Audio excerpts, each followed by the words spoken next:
Well, boys, looks like you started the fun without me. You're all sick. Every last one of you. We're going to need a bigger gun. What's the matter? You scared of things that go boom, boom?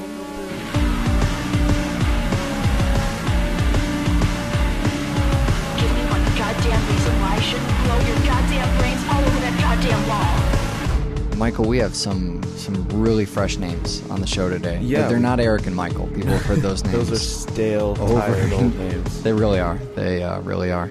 But in the spirit of old school, I guess we could say old school Canadian horror. Yeah, Is that... old school Canadian horror. Yeah, I don't know fuck if it. there Let's do that. We have two old school Canadian horror movies I'm not on the show sure that you today. can say that. I don't know if Canadian horror was ever a thing. Well, in the old school. it's a goddamn thing now. And you know what? The phrase old school American horror doesn't really point so much towards the old school. It also as it doesn't does really mean much anymore. It means not a sequel. That's There's what a it means. third one Hatchet coming 2. out. There's a third old school American horror, not a sequel, It's not a not a remake, fucking not a sequel. Japanese one. Well, people know what we mean. What are the movies we're talking about? We're doing Jack Brooks' Monster Slayer and Tucker and Dale versus Evil. Awesome. So both pretty recent movies, too. Relatively, for double feature standards. Which means, you know what? You don't know how these movies end. So you're going to get spoiled. Jack Brooks' Monster Slayer. Jack Brooks is going to slay some monsters, but there's something about one of the actors you don't know. It's sad, and it happens. And it's not his death. And the second movie, Tucker and Dale versus Evil, I feel like probably lighter on the spoilers. It's very conceptual. Spoilers are spoilers, man. I know how you feel about the spoilers. I know. But what I was going to say is people can use the chapters that are in the show to skip over the movie they haven't seen or otherwise are pretty much finished hearing us talk about. Jack Brooks' Monster Slayer is a film from 2007 and a film that has been on double feature before. We've already covered it. So moving on to Tucker and Dale versus Tucker Evil. and Dale versus Evil is a film... No, sorry. Don't fucking Chasing Amy movies off of our show. I'm sorry. I wasn't Can trying that to... become a lexicon term to chase Amy? until we remove year one, and then there's no reason. What happens to the lexicon then? Where is year one?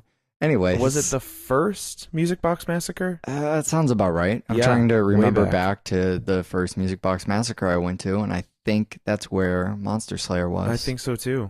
It was a movie we didn't talk about a whole lot at the time, but man, do you get a lot from the crowd reaction on that one. It's not the least of which is making fun of how Canadian people talk. Right. Well, I feel like the movie, it's, when we talk Tucker and Dale, it's a so-called Canadian-American horror film. I had no idea it had any roots. Where you use actors from the northern parts of America. Yeah, you use the cheap actors and you film it, and I don't know what it is. I don't know what it is. When I think about Jack Brooks, though, I feel like you almost have to mention Canadian in the description of the movie. Yeah. As if that's one of the things. Obviously, he's slaying monsters, but also there's Canadian stuff happening. Yeah. Jack Brooks has to save his Canadian school from certain destruction. Or Canadian plumber Jack Brooks has to... I got nothing else. Well, and I think the other important part is some random flashback. Is that in a Canadian jungle? Is that part of the plot? That's exactly what that is. Okay. Yeah, Canadian jungle. I haven't been to Canada, so I don't know what the jungles... There are no jungles in Canada. Okay. There's a lot of unexplored space in Canada. A lot of uncivil. They only have one fucking city, and it's Toronto. That's it. It's the only city in Canada. They also only have one expressway, and the show only uses one kind of hyperbole. Okay. But yeah, you're right. There are no jungles in Canada. Before we gloss over him, because I know this is going to happen, John, I think his last name is pronounced Nautz. It's Knautz. Sounds about right. He did second unit for Chillerama, and that's all I know about him. He's the director in this film. Okay. So I guess I know what his relevance was today. I know two things. That's not true. This is his first full-length film. Mm-hmm. So when we were talking about Fresh Faces earlier, that's going to be the case for both of these directors. He also did something called The Shrine in 2010. I don't know. Have you seen that? Sounds familiar, but I haven't seen it. No. Yeah, the poster looks fucking freaky. I don't know anything about The Shrine. So we're seeing somebody who's brand new and might have a lot of space, although it's been quite a few years since 2007. Right, but not as many since 2010. It's still hopeful that he's going to have a ton of stuff coming out. Sure. Hopeful that he'll have the career that Robert Englund had. Yeah. Robert Englund, it seems like he's come up 100,000 times. Well, that's because he does come up 100,000 times. Just in the second general. Killapalooza. Yeah, I think he came up that often. Well, so there was that one. Which Killapalooza was that? Nightmare on Elm Street. Yeah. So Robert Englund. Wishmaster. No. Sorry. Only the first Wishmaster, not the rest of them. It would have destroyed some kind of cosmic principle of horror if he had actually been in all of the Wishmaster films as well. Although they booted him out of the Nightmare films, biggest mistake of that. Man, that killed remakes for me.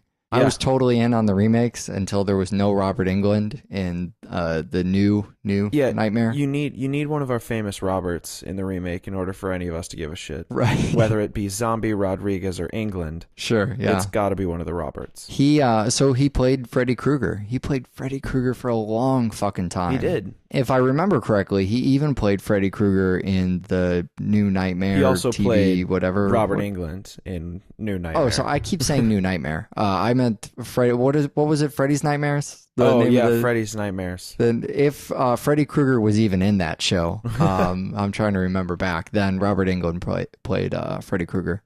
But yeah, in A New Nightmare as himself and as Freddy. Not the only time we've seen him on the show. Also Behind the Mask. Yeah. Great part in Hatchet as well. Yeah, Hatchet. And then 2001 Maniacs. Yeah. Probably even more than this. These are things off the top of my head, but a fucking horror legend. Really he is, and deserves every little bit of it. Yeah, he's really one of the few actors in recent history who have just become an icon of horror. Sure. There's really nobody acting that screams horror. Maybe in the new wave of somebody like Sid Haig. Oh yeah. He kind of screams horror now. Well, it's weird to think the new wave of Sid Haig and then think, we saw him in what was the old exploitation movie we did with Sid Haig? Foxy Brown, Coffee. Yeah, right. Big Birdcage. Yeah, that's the one I was thinking of. Right. Yeah, but recently, because of the zombie stuff, everybody's picked up on him as the horror guy. Although there were definitely horrific things about the Big Birdcage. Robert Englund, my favorite part about Robert Englund in this role, but even more so in his horror stuff, is if you know a little bit about the guy or you've seen him a lot, you know that he can fucking act. Yeah. For as little as I know about acting, I know a few things, and one is that Robert Englund can do an awesome job at all sorts of different roles. He's got a lot of versatility to him, and he plays horror roles. He can be the straight over guy. and over. He can play the terrifying guy. He can be the comic relief. Sure. He can direct. Yeah. He can pretty much walk onto a set and improve the film. Yeah, right. Just by being there. Yeah, but apparently he can do slapstick. Yeah. Who knew? Yeah. Right. So you find these things out about him, and then you realize he's not one of these guys who's cast as, he's not Gilbert Gottfried, who you put in a movie because he's Gilbert Gottfried. Right. He's not somebody who, he's not a Bruce Campbell. Perfect example for horror, right? Bruce Campbell winds up in horror movies because you want Bruce Campbell in a horror movie. A lot of horror actors aren't great actors, but they're in a lot of horror films because you recognize them and you're excited about them. Robert Englund, I feel like, could do almost anything, and he still is in these horror films. That's exactly how I feel, is that he is one of those behemoths of horror, but only because he chooses not to go out and be in the next major Oscar award-winning film. Yeah, he could be that. He could be any type of actor, but instead he kind of just orbits the horror community and bounces back and forth and supports the hell out of any up-and-comers and anybody involved. He does. Anybody who has any ambition in the horror community. It seems like from the times I've seen him interviewed, and he shows up in these documentaries and stuff too. He's very well spoken. He reminds me of Michael Emerson when I've heard him talk. Just very quiet and calm and knows his fucking background. Yeah. He is so different in this role because he's not playing. He doesn't have to do anything sinister in the first half of the movie, right? He's just this geeky chemistry teacher, and he's doing that so well. It's so enjoyable to watch. I mean, I'm just fucking smile every time he's on the screen. You can't possibly not be having a great time when you're watching him. I believe that he could be giving chemistry lessons and I would be glued to it. Right. Generally a fan of chemistry anyways, but you know what I mean. You could show up to any class he's doing. I would want Robert Englund at my driver's ed class. You know what I mean? Yeah. So it's not just, oh, I've learned the skill set of being a sinister villain. I'm going to be in all these horror movies because that's where I excel. It's, I'm going to work in this particular genre, maybe because he fucking loves it so much. He Yeah. really does appear to. And then he plays a chemistry teacher here, and he's brilliant. He's just great. The slapstick stuff too, when he first makes that turn, and he's sort of just a zombie, you know, a mindless drone Yeah. wandering around, bumping into walls, and he's basically moving around like a fucking Roomba, right? Yeah. And then he goes back to teach his class, and he's eating chicken, and he's Hobo Robert, and he's disgusting. Just perfect in every scene. He brings with his own kind of sense of foreshadowing in the movie. You see him in these different scenes, and you think, well, he's got to be the villain. He's Robert Englund. Sure. And so you're waiting. It seems like every time he disappears from the room, I wait for him to come back with a weapon. Yeah. You know what I mean? Sure. He's always going to come back in the shadows and stab our protagonist to death. Right. There's that scene where Jack's working downstairs, and you know, Robert leaves him alone. Robert's character leaves him alone. And when it finally cuts to what he's doing upstairs, He's like shadily sitting on the steps. playing with his dog. Yeah. Though. He's playing Yeah. with a rope toy. with Yeah, but his yeah, dog. I feel like when I see that, I'm always like, what is that? Is that a rope toy? No, it's a bone. That's a human bone. That's Right. skin. Right. See, you're thinking, well, what creepy thing is he going to be doing? Well, when you catch him, you know, all alone, he's playing with his Yeah. dog. He's fucking playing with his dog. The music is another one of the things I noticed shortly after that. Again, I kind of had this first impression of it, and it changed my mind a little bit. It starts like it's going to be just for laughs. Yeah. You get music in a couple of these scenes, and it's so overdone on purpose. It just has these moments that are, you know, like there's one-liners built into the Right. score. And then you get the part where he turns, and suddenly the music has this sense of kind of wonder and amusement and exploration, like something strange and magical and fantastic is going on when, you know, he's turning into a fucking Yeah. monster. And that's about it for Robert Englund. I mean, once he turns into that monster, that's all for the actor Robert Yep. Englund anymore. He becomes a Jabba the Hutt / Rockbiter hybrid from Sure, yeah. the Slither. It's a combination of a lot of different. It's a classic movie monster. Yeah, it really is. For a film that, you know, pays tribute to a lot of the classic Mm-hmm. stuff, a lot of that kind of John Carpenter, The Thing, Sure. you know, sort of stuff. The stuff with no CG. You mean? Well, I was going to say the stuff with Death Curse, but yeah, we should Oh, talk. yeah. Well, let's talk about the Death Curse guy I think first. the Death Curse is great in this film. It's what's Howard Yeah. at the hardware store. Yeah, Hardware store clerk is your Death Curse. and you get Alzheimer's Death Curse, which is Right. the best.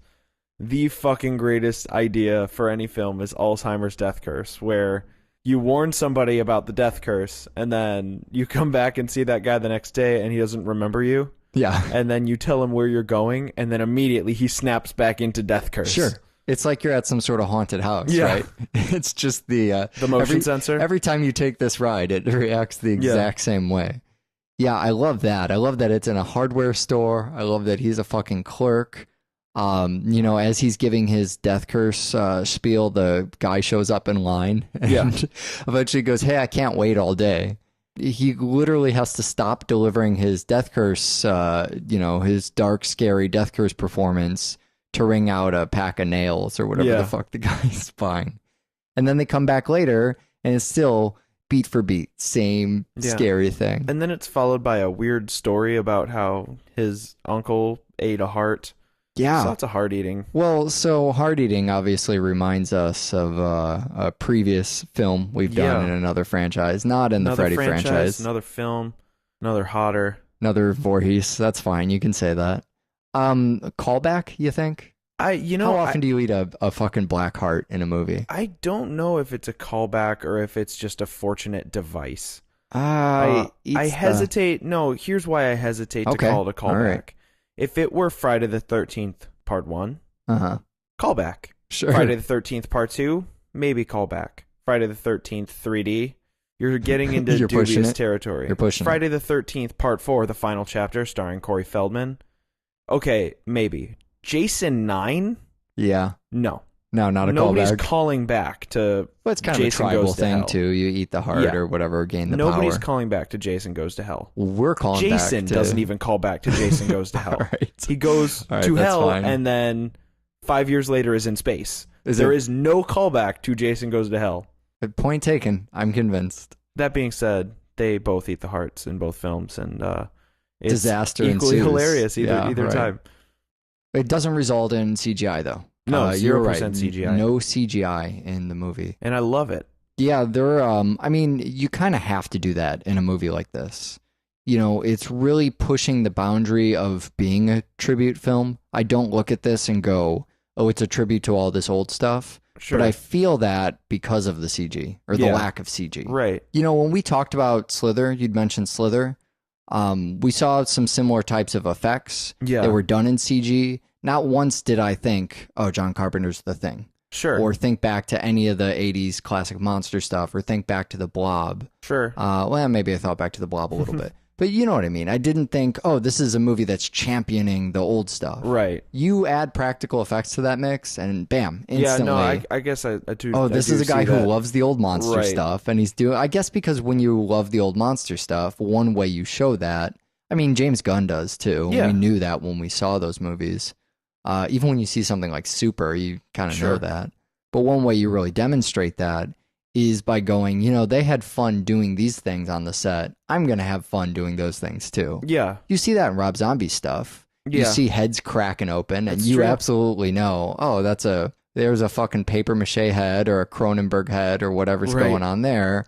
It's because Rob Zombie likes the old stuff. Yeah, I always feel like there's this line that you can walk about just deciding, I fucking hate CG. I'm not going to do CG. Sure. And I worry about people falling into that because if you look at something like Rob Zombie, he uses CG in the most tactful ways. Oh, sure. Um I don't But- feel like there was anything that blatantly needed yeah, it, though. that's what I was just going to say is if you have a film like this where you don't need CG, something again like The Thing where Right. the CG is just unnecessary, Sure. then yeah, it absolutely becomes this kind of great mentality and a callback to the old school. You know, Yeah, right, really right. the old school.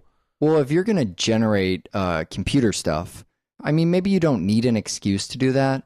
But I've taken this, it kind of works the other way, I guess. I've taken this approach to watching a lot of these practical films now that are done by, you know, rigid, fundamentalist practical effects guys. Yeah. And I've kind of gone, okay, well, what scenes might I have used CGI for?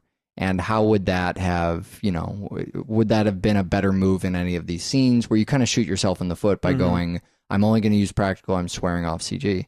And this is one of those movies you can watch, and I really don't see any area. I mean, what do I know about how effects work day in and day out, right? I don't know what they cost or how they're Mhm. done or whatever. But I don't see anything that I think stylistically, I go, oh, that's a rubber thing. It would have been cooler Right. if it was a CG thing. Sure. Kind of wonder what Robert Englund would look like if he were a CG monster. But I also kind of don't. I also kind of fear that. I love when his creature deflates. That's Yeah, one of my that's- I favorite love parts that. of that. Head explodes, creature deflates. It just seems like one of those things that's natural for you to do if Sure. you have a prop. Well, that follows the scene of ultimate slaying. Yeah. For the former portion of the film, you get the former portion of the title. You get Jack Brooks. Yeah, he's And got then- anger issues. You're building his character. And You're then building as- his fucking character in a movie like this. As the film progresses, you get into a little bit more of the title, and you get Jack Brooks, monster. These are Right. what's going on in the film. Oh, look, some monsters. And then in the last 15 minutes of the film, it's just Slayer What a beautiful idea. the entire time. What a beautiful It's idea. it's great because you know how it's going to pay off. Mm-hmm. He's had all these rage problems. You know the title. Sure. You've probably seen the cover. Yeah. You know the poster, the cover, whatever. Oh, no one's confused or surprised Yeah. by what's going to happen. But by the time he finally starts, I guess, putting his rage to good use, you're shouting, use the chair. yeah, right. You're shouting, use the chair. Right. You know what I mean? You're excited about it. It becomes this thing that it's just a visceral, ecstatic Sure, reaction. it's the to crowd pleasing, right? brutal violence. Yeah. It's those midnight movie kind of crowd pleasing scenes when you have an audience and they're shouting. It's, oh God, it's great. This is, I'm so happy you brought that up because that was the last thing I had written down that I really wanted to talk about we've mentioned a lot of the stuff in Jack Brooks that's cool, but my favorite part is that this isn't, oh, he slays monsters, we're going to see him flip out every couple minutes. Yeah. A lot of times it's a great choice, and there's no fault to a movie for taking that. But this movie saves all of the violence and all of the action for that end part. So by the time it happens, I mean, it's not like you've been bored through the movie going, oh, when are they going to slay monsters? Well, you like the characters. I mean, you do, yeah. And it's fun watching invested. Robert Englund be a crazy guy. Yeah, absolutely. You would have been paying tribute to the action just for the title. That's not important. You don't need to do that. So you save that for the end. And then basically that action happens. And man, it's fun. There's no warning to it. It just comes out of nowhere. And after about 2 minutes of it, you go, oh, this isn't stopping, is it? This is the action part of the film. We're just going to keep killing fucking monsters left and right until they're all dead, until every single one is dead, and that's how we resolve our conflicts. So Tucker and Dale versus Evil is this is the first time I saw it. I'd heard so much about it. Oh, you hadn't seen it before? Yeah, I just heard that's great. Tons and tons about the film. I didn't even know that. And it's new. It's fucking brand new. But 2010. Yeah. And well, and Eli Craig, so another I mean, this is, first major film for him. He was an actor before. He did that weird Clint Eastwood Space Cowboys. Really? And he acted in Carrie 2. Wow. But yeah, hadn't done a lot of stuff, even acting wise. And then out of nowhere comes this movie. Mm-hmm. And I want to talk about all the humanism stuff and the skewed perspective thing and all that. But Alan Tudyk is the Robert Englund of sci-fi fans. No, I believe that's actually Nathan Fillion is the Robert same Englund franchise. of sci-fi fans. Look, I just used the word franchise. Everyone's going to be really happy by that. Wow. Same TV series that had a movie. Yeah. We can call it a franchise. Well, yeah. There's it's toys he now. wrote a comic book. That's So Alan Tudyk was Wash in Firefly, and Serenity, which we did on the totally show. different character in that. He totally was different character than his other. I have to mention Dollhouse. Oh, I know he you was still in haven't seen Dollhouse. Dollhouse, but it's also a completely different character for him. And again, you want to make that Robert Englund comparison. The versatility of just great stuff. Well, he was Steve the Pirate in Dodgeball.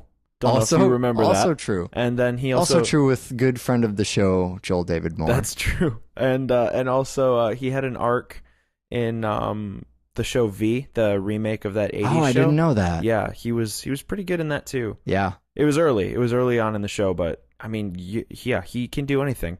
But the thing about Alan Tudyk that is consistent, just like Robert Englund, is the fucking charisma. I think it's the eyes. Sure. I think it's the eyes and his eloquent delivery. I mean, even in this film, he's the smart one that talks to people. Right. That's because that's where you put him. Right, but not the charmer of the two.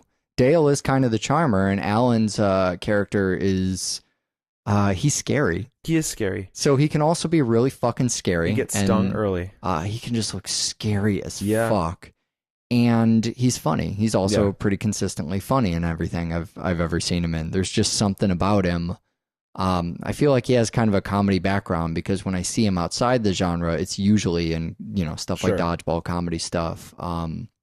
Death at a Funeral, that kind of thing. With Martin Lawrence? I don't think he was the one that was in both versions. Oh, you're thinking Peter Dinklage. He's the carryover actor from both Death at a Funeral. I love that you've seen Martin Lawrence Death at a Funeral, had not seen Tucker and Dale versus Evil. Yeah, sorry. The premise has to be talked about here, even though it's really obvious, and that's the amazing thing it does, is that you can't miss it. But it's so simple and clean and just astonishing. So this group of kids goes on vacation in much the same way we've been talking about all goddamn year on, horror movies. Group of kids goes on vacation for a weekend of pot and premarital sex. We love premarital sex. And while they're on vacation, they encounter some scary hillbillies. Killer hillbillies. Can we please call them killer hillbillies? Well, that's debatable, Michael, if they're But I killer want to call them hillbillies. killer hillbillies because that's what was written on the board in Cabin in the Woods. Yeah, no, that's I'm into that. I like killer hillbillies as a genre staple of Good. an enemy. We're just going to keep using that for our the titles of wrote our it down. monsters. They've done the study guide for us. Well, they encounter these hillbillies that may be killer hillbillies or cannibalistic hillbillies. I mean, it's Right. probably the same thing. We could be doing Deliverance again here. Yeah. In fact, I feel like we kind of touched on this idea Yeah. a little bit Nobody ate anybody in Deliverance. in well, we talked about this a little in Deliverance, and I think we talked about it, if I remember, all the way back to 2001 Maniacs, yeah. about being afraid of Southerners for South- no South particular is reason. It's a vast, dangerous place, and you can never tell how backwards a person is Yeah, until so you there's- actually spend some time with them. Well, there's something not quite right about these two. But to be completely fair, that's the same with anything. It's just we're not from the South, and the Right. South always gets portrayed as being backwards, and they always walk up to you holding scythes. Yeah, I mean, that's the weird part is whenever you're in the South, someone's got a fucking sharp object. right. It's right. true though, because I've been to New Orleans many times. Everybody's carrying something sharp. Sure. They're just carrying it. Well, it's because they work for a living. They do That's things exactly with their why hands. it is. It's exactly the reason. They It's don't have because precious they're curly hands hardworking, like we do. responsible people, Yeah, and it makes sense without the city infrastructure. Yeah. You know, here everything is outsourced. You want something done, you hire 100 people to do it. There, you want something done. Towns are smaller. You learn to do a lot of things Right. yourself. I mean, No, I don't it's- think that's a stereotype. I think that's a product of the Well, environment. see, that's the thing is it falls into what the movie's about. Is it's a misunderstanding. We see everybody walking around with knives, and our brain could go one way. These are hardworking people, or it could go the other way. They must stab everyone. Right. Well, that's the beauty of it. So we've set up this fucking camping trip that we always have. And then the movie says, well, what if these guys are just normal, though? And everyone is still afraid of them. And so it shows things from their perspective. It's almost like Behind the Mask, where you see Yeah. the behind the curtain and in front of the curtain. Sure. But the curtain's an accident. Yeah, It's right. an accidental curtain. Right. Well, behind the mask, we're dealing with what it appears to be, and we're just getting behind the scenes of that. Here, we're looking at the other perspective for a reason, that reason being things are not what they seem. Mm-hmm. Not in a spooky, scary music kind of way, but in a no, seriously, there's been a misunderstanding here. And the transition's great for that because the movie opens, it's basically started the page for you when you're writing this idea. You just start it the way these movies always start, except when they stop at the fucking gas station, you don't leave with them. You're done with them. You have left the survivor group, and now you're staying here in the more interesting place. I mean, it's asked the question that movies don't ask often enough. You find yourself in a scene, and you go, well, where's the most interesting place to be? Yeah. Let's stay here at the gas station with the fucking weirdos. Sure. That's far and away the more interesting well, place to be. I mean, we've seen time and time again that the most boring characters are the ones you follow in a slasher film. yeah, right. The ones you're excited to see are, Freddy, Jason, Chucky, Michael Right. Myers. You get excited when they show up because you're tired of dealing with these 18-year-old sexually frustrated people. Sure. And sometimes, you want the dynamic's different. Yeah. You want the monster to appear out of the closet. But could you imagine briefly a Friday the 13th film where you never leave Jason? Well, it's like that Robot Chicken sketch. Oh, yeah, sure. What does Jason do on the other days of the year? It's Thursday the 12th, and he's all excited, and then he, puts on his mask and Sure. and then it shows him slaughtering a bunch of people. He's having a really good day, and then it's Saturday the 14th, and he Right. looks back longingly. It's a great spot to be. It's a great place to put your movie. And so we get into the clever misunderstandings, and they're fucking funny. The News Junkie is probably, I know it's an early one, but it's one of my Yeah. favorites. Here's all the scary newspaper clips, still shot like scary newspaper clips, except for the last one. The last one shows both the scary newspaper clip, but also A coupon. a coupon. And you've been looking at all these clips and going, oh, there's the scary stuff. And you kind of get the joke. And then you almost feel like a bad person with the coupon at the end because you were staring at the fucking scary thing Right. and not paying attention to what these nice people have been. Mm-hmm. Almost as if for a second you might think, oh, the house is haunted and it's going to make them kill and whatever. Yeah. But no, they're looking for the coupon. Later, they become really almost frustrated asking why these kids are acting Yeah, so I love fucking it. crazy I love when it. they're around. I think one of my favorite parts in the entire movie is when they start explaining to the cop Oh, sure, yeah. what's gone on. Yeah. And you sit there, they explain it, you've seen it happen, Sure. and you go, you guys are fucked. Yeah, This right. is horribly. I don't believe you. I watched it. I don't believe Sure, sure. They seem so calm about it. And you keep thinking back. You play this mental game as you watch the movie trying to imagine it as a horror film Mhm. and going, okay, well, in this moment, if I hadn't seen the other stuff and I was just with the kids Yeah. behind the tree watching them say this stuff in that context, I mean, would I really identify with them, or are the kids too scared, or what's going on? You do that over Yeah. and over Oh, throughout well, the yeah. film, And the thing, even though you're so on their side. the thing that I thought was brilliant is that toward the end of the film, the fucking, I don't know, the leader of the kids.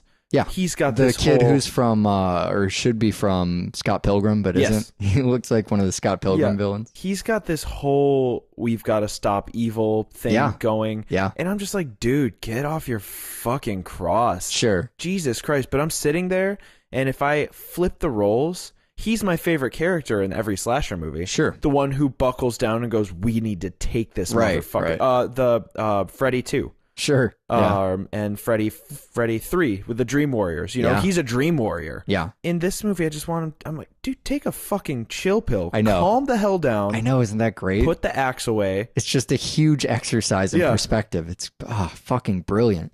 Well, and that's great too, is that he sticks to his guns the whole way Sure. to the end. He never, makes a turn. He's always the righteous one. You just know that he's wrong. Well, he's almost always the righteous one. I believe there is no truth. Everything lies. Everything's lies. Well, yeah. but- That is a definitive moment in losing your humanity. Well, you get to this Insanity. point of, I mean, as human beings, we always look for confirmatory evidence. Sure. You can't, you have to blame him for it because he goes on a fucking killing spree. Yeah. So there's a point somewhere where there's blame. But think about the scene where two of the other survivors are coming in and they see everybody drinking tea. Yeah. If you just walked into the movie right at that point and you could kind of stand back and really take an unbiased view at what's happening, you would go, oh, yeah, they're just drinking tea. Everything must be fine. Let's wander in and introduce ourselves. But at this point, they're so invested in their premise that they're only looking for evidence that confirms Sure. their premise. So they basically go, the girl even says, oh, they're just drinking tea. And then they kind of pause for a moment and they just have to blatantly lie to themselves to go, well, no, they're evil. Something bad must be going on. Yeah. It's not, oh, they're drinking tea. Should we challenge ourselves and rethink our premise? It's, oh, they're drinking tea. We must don't get not it. understand Yeah. the context of what's going on. Let's That just must head be in some pretty evil tea. there. Yeah, right, right. Suddenly they're really twisting things. It's really hard to take something you've known as truth for so long Yeah. and stop and go, is it time to reevaluate, my entire worldview? Right. But that's So something. instead you go, I don't know, evil tea, I don't get it. Let's keep moving. Yeah. But that's something that the sheriff is willing to do. Sure. Which I give the movie a lot of credit for because Well, that's his job. And that's a movie where that's a point in the film where it twists back. Yeah. And because the film has set itself up for the cop's not going to believe them. Sure. Cop walks in and in a completely objective way goes, I believe you guys, but you're still going to get slapped with manslaughter. Sure, That's right. going to happen. Yeah. That's how the system works. You were around people dying. Well, what a good thing to say about a cop, too. Yeah. Because he's got to be an investigator. Yeah. Especially a small town like that, Sure. smaller police force. He really has to get all of the clues, and he's totally And this ready to is go in there and do that. Not only that, but this is a cop who may have previously caught them doing something he doesn't condone. Yeah. And he still walks in. Sure. And instead of going, those faggots must be killing people because they're Right. faggots, Right. he asks them what's going on, looks at them like, do you think I'm an idiot? And they go, no, this is really what's happening. Well, And- he hadn't been swayed by the Texas Chainsaw Bees. yeah, I think Texas Chainsaw Bee. Well, he hadn't seen the Texas Chainsaw Bees. That's always enough to that'll scare a truck driver to just drive on down the road if you don't recall. So it wasn't until watching this with you this time that I caught on to what was happening there. Yeah, saw dance. that you pointed out that Yeah. it was the. So what's going on in the So scene? there's a scene where Tucker he's sawing a log. Sure. And there's a beehive. Yeah. And he comes running toward the kids with the saw. Right. Because he's being stung by the bees. And he comes around the house with the same billowy smoke that fucking Leatherface has every time. Yeah. Or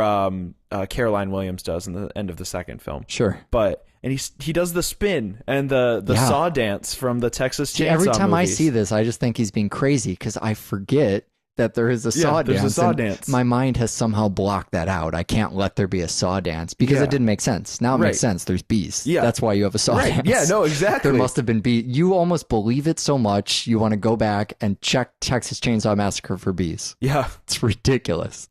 But, even that can be explained away. Dale's a nice enough guy. He instinctively tells them to turn the safety off. I mean, Yeah. these guys are constantly reconfirming that it's just a misunderstanding, or even proving, especially in Dale's case, just what a fucking champion he is all the time. Well, yeah, I mean, I feel they're like Tucker's good a little people. more the misunderstood. Let's show, the audience how you might misunderstand. And Dale's the more, let's check back in with Dale and prove how awesome and nice these guys are. Remind you what they're like when they're not just I around think- being misunderstood. I think what it is that Tucker is he's the actual Southern hillbilly. Right. And the college kids are the actual horrible college kids. Sure. And then we have the couple in between of Allie and Dale, who are a little column A, a little column B. The lines are blurred. They Sure. can gel better. Sure. Good But call. I think that Tucker is to the college kids Right. what Dale is to Allie. Sure. He's just so much in that vein that he can't gel the way that Dale does. Yeah, I mean, if there's anything unbelievable about, in terms of spooky or scary, it's how well those two fucking get along. Yeah, You know what I mean? it's true. Great. It's the college teen and the so-called, I guess, self-described, dumb as a log, I think he said. something like that. Dumb as a stump, Yeah. kind of outdoorsman. And they're talking over this board game, and it's so fucking natural. There's no awkwardness. They both have things to say about each other's lives and what they're doing. And just kind of showing how two human beings from completely different backgrounds can relate Mm-hmm. when they're just sitting around chatting. Another thing I like about Tucker and Dale is not just this perspective switching kind of thing that's going on, but also they're playing on kind of mini cliches in horror movies too. When the cop first comes in, they have what would otherwise be a hamster style, Sure. and does end up being a hamster style too. Hamster style being a reference back to Orgasmo. It's you bring something up seemingly arbitrary early in the film, and ends up being a huge fucking deal later in the film. Yeah. And we use the term loosely, but here somebody leans on a beam and it just kind of goes, whoa, don't lean on that beam. Spikes might hit you in the face. Anyways, let's go back Yeah. to what we were doing. And then later hits the cop and becomes I remember that from the beginning. But they make you forget about it. Not forget in a way you won't get it later, but they make you don't go, oh, how's that going to come back? Sure. Because they use it for a gag the first time. Yeah. So Dale falls on Tucker, and this is right after the scene where the cop catches them in the car. So instantly, you go back to, oh, it's another gay joke. Sure. They had the beam swing. Why the fuck is a beam of spikes swinging in this movie? You don't have to ask yourself that. You see why. It's so one can fall on the other. Haha, funny joke, move on. Right. And then when they lean on the beam later, you're not spending the whole movie going, who's going to lean on the beam? You're going, oh, fuck, don't lean on that beam. Yeah. And then it happens. So Right. it accomplishes both. There's another a really subtle one when Tucker gets knocked out. And I don't even know if this was the intention, but the next scene after the kids knock him out starts out of focus. Uh-huh. And it could start out of focus because the very typical thing to do after a scene where someone gets knocked out is to have them come to and have their show how eyes fuzzy they're. readjust. Yeah, you got it. So you're picking it up too. You get that point of view shot, and you just show everything's blurry, and then it comes back into focus. But instead, they go for another joke. You just haven't seen where the depth of field is yet. Yeah. You have not seen the point of focus in the shot until he swings back in upside down too, which is a great little. Again, just reading into it as a comment on that scene. Swings in upside down. I don't know. It's just funny. Yeah. And there's the end thing too. We talked about The thing where the hillbilly knocks a woman out like a caveman and drags her off to his weird hillbilly cave. Yeah, no, not that cliche, although that's in there too. No, the kid with the blue shirt. I mean, you have the villain, and this is something that you just don't see in these movies. The villain ends up being someone from their survivor pack. Sure. That's not... it's never done in a way where you know who it is. Sure. It's always pull off the mask. Oh my God, it was Todd. Yeah, and there's still a reveal about his his hillbilly genetics. But which is funny. It doesn't change who he is. Yeah, you're right. You know, it's Blue Shirt Kid who's going to be the whole crazy time. villain. Yeah, There's no whodunit kind of mystery here. there's no somebody with a jacket is running around killing people and they pull Right. off his jacket and he's wearing a blue shirt. Sure. There's none of that. So instead, we've taken a character and we've shown how we see his story arc. We know how he's become a villain. He didn't start out the movie slaughtering people left and right, but there was escalation.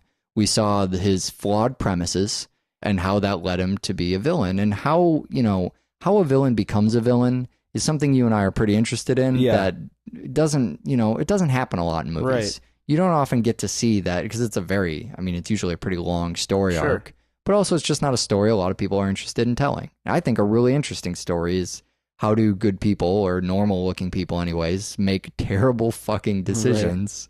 Right. What better movie to show that in than this one? We get the joke about the misunderstandings, but I think that it accomplishes more than just the jokes, which are there and are good. But on kind of this really intellectually pleasing level, it says a lot about the disagreements people come upon, or the thing that Allie says, right, about how a great number of the world's problems could be chalked up to miscommunication, or whatever she says. And that's obviously what the movie's showing us too. But we're getting that exercise. We're getting that, well, here are different pieces of miscommunication that could lead to that. That's how this kid becomes a villain. In addition to the fact that he's willing to take lethal measures, he sees these bits of miscommunication here and there. And you can do the mental exercise of going, well, what would have stopped this? What would have fixed this? How could we have maybe assumed some positive intent here or there instead of jumping towards, oh, these people are killers? Yeah. And then you ask yourself about, well, thematically or cinematically, I guess, what are the different elements that contribute to that in a slasher movie? Which says a lot about the chemistry. So I'll back up a step. Something like music. Mm-hmm. You look at a totally normal cabin in the totally normal woods. The totally normal Canadian jungle. A remote cabin, not spooky, right? Nothing spooky about it at all. You or I could go there on any day and find something that a lot of people find scary, not scary. Right. And we might ask ourselves, what do people find so freaky about this? The Straight Story, right? Exploring a lot of those kind of areas. Sure. Not once did we watch The Straight Story, except maybe during those early creepy David Lynch scenes. Somehow, during the day, totally fine. At night, scary. At night one day, totally fine. At night another day, wow, this is really chilling. How does that happen? And music is one of the ways. You play with the ambience of that, and you add a little creepy music to something, and people get a little creeped out. It's just all context. It's because it signifies that it's supposed to be creepy. Sure. And then you wonder why it's creepy and what's going to happen. So a lot of when someone walks down into a basement and they think, oh, this basement's dirty, or they think, oh, this basement's good for a party, or they think, oh, this basement's, warm and fuzzy. The differences there come into maybe the context of the day or their situation, but usually what's going on in their head at the time. Some people walk down into a basement and think it's super fucking scary. And I'm really interested in what elements kind of make people think those things. Because those same elements at the end of the day are going to be things you pack into a horror film to make it subtle, but still really fucking scary. It builds atmosphere. So speaking of nice, heartwarming little places you can go, doublefeatureshow.com will warm your heart to... It certainly will. Its very core. Don't eat your heart. Bad time to eat your heart. Right. If you do feel like eating your heart and you need somebody to talk to, some sort of counselor, doublefeatureshow@gmail.com. We'll forward that to our trash bin. And oh, come on now. If it's good, we'll read it and not respond instead. Hey, send an email now, and at the year end, your email may be read in a brief synopsis that we interject into. It's October already, so this year is already a quarter of the way over. I was going to say fiscal year, but our show would have to make money for that. Nope, not calendar year. What's the thing I want? 2 more films, I think. The end of our looking for. Our show run. Not even halfway. Oh my God, how do we do these? Whatever. All that means is that I have more than halfway to go before I have to suffer through another terrible year-end episode. Fuck that. Why do people like those? All right. Anyways, 2 films that are happening next time. We're gonna do Orphan and Insidious. Watch more fucking film. Oh, right. Bye. In Canada. Before we gloss over him, because I know this is going to happen, John, I think his last name is pronounced Nautz. It's Knautz. Sounds about right. He did second unit for Chillerama, and that's all I know about him. He's He's the director in this film. Okay, I was so I wondering guess I what know his two relevance things. was today. I know two things. That's not true. This is his first full-length film. Mm-hmm. So when we were talking about Fresh Faces earlier, that's going to be the case for both of these directors. He also did something called The Shrine in 2010. I don't know. Have you seen that? Sounds familiar, but I haven't seen it. No. Yeah, the poster looks fucking freaky. I don't know anything about The Shrine. So we're seeing somebody who's brand new and might have a lot of space, although it's been quite a few years since 2007. Right, but not So- as many since 2010. It's still hopeful that he's going to have a ton of stuff coming out. Sure. Hopeful that he'll have the career that Robert Englund had. Yeah. Robert Englund, it seems like he's come up 100,000 times. Is a film from 2007 and a film that has been on double feature Yep, before. We've already covered it. So moving on to Tucker and Dale versus Tucker Evil. and Dale versus Evil is a film. No, sorry. Don't fucking Chasing Amy I'm sorry. movies off of our show. I'm sorry. I wasn't Can trying that to. become a lexicon term to Yeah, chase until Amy? we remove year one, and then there's Oh, no no. reason. What happens to the lexicon then? Where is year one? Anyway, Was it the first Music Box Massacre? That sounds about right. I'm Yeah, trying to way remember back. back to the first Music Box Massacre I went to, and I think that's where Monster Slayer was. I think so too. It was a movie we didn't talk about a whole lot at the time, but man, do you get a lot from the crowd reaction on yeah. that one. It's Not the least of which is making fun of how Canadian people talk. right. Well, I feel like the movie, it's, when we talk Tucker and Dale, it's a so-called Canadian American horror Uh-huh. film. I had no idea it had any Where you roots. use in- actors from the much anymore. It means not a sequel. That's There's what a it means. third one Hatchet coming 2. out. There's a It third old means- school American horror, not a sequel, It's not a not a remake, fucking not a sequel. Japanese one. Well, people know what we mean. What are the movies we're talking about? We're doing Jack Brooks' Monster Slayer and Tucker and Dale versus Evil. Awesome. So both pretty recent movies, too. Relatively, for double feature standards. Which means, you know what? You don't know how these movies end. So you're going to Yeah. get spoiled. Jack Brooks' Monster Slayer. Jack Brooks is going to slay some monsters, but there's something about one of the actors you don't know. It's sad, and it happens. And it's not his death. And the second movie, Tucker and Dale versus Evil, I feel like probably lighter on the spoilers. It's very conceptual. and we're- Spoilers are spoilers, man. I know how you feel about the spoilers. I know. But what I was going to say is people can use the chapters that are in the show to skip over the movie they haven't seen or otherwise are pretty much finished hearing us talk about. Jack Brooks' Monster Slayer. Well, boys, looks like you started the fun without me. You're all sick. Every last one of you. We're going to need a bigger gun. What's the matter? You scared of things that go boom, boom, boom?